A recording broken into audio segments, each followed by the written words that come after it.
nakatulog na ang aking anak at ito yung mga damit namin na tuyo na kinuha ko na sa labas. So magtutupiin na po ako ng mga damit habang natutulog pa ang aking anak. Medyo marami-rami itong nilabahan ng mga damit kasi kasama na dyan yung mga bedsheet, yung mga punda, tapos yung mga kortina. Kaya ayan, may nakita pa kayo nakasampay na comforter. So medyo marami-rami itong tutupiin ko. Tara mga kananay, samahan niyo po ako magtupi ngayong hapon. Wala na masyadong gawa. Hapon na, alauna na naman. So ito naman muna ang aking gagawin.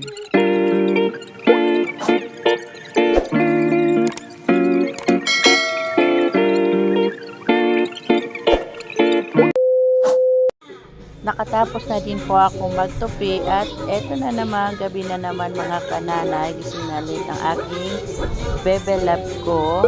Bali, hello po, magandang gabi. Kumusta ang lahat? Ayan, gabi na naman tayo mga kananay. So, ano na naman ba ang mga ulam nyo? Ako hindi ako magluluto ngayon ng ulam kasi bumili na lang ako ng sisig doon sa pinsang ko. Nagbenta kasi sa akin ng sisig. Kasi dalawa lang naman kami kakain. Nagluto na ako kanina ng minuto.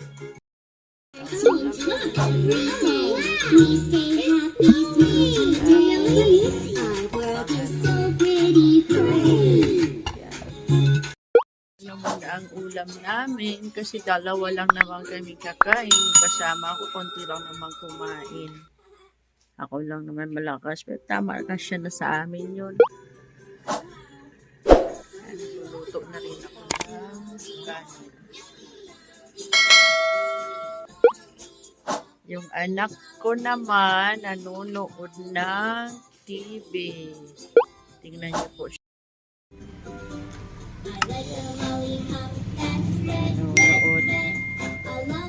Nanonood.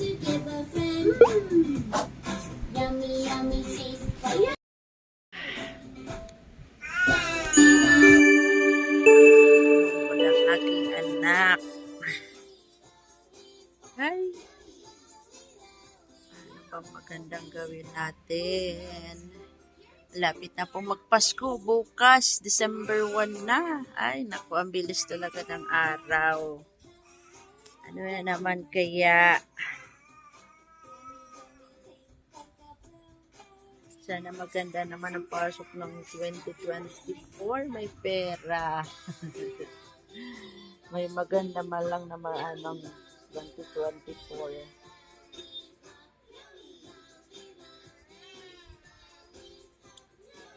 So, wala po tayong ngayon content. Wala ko ngayon masyadong maisip kung anong gagawin. So, ito lang muna po ang aking vlog. So, sunod na lang po ulit. Bye-bye!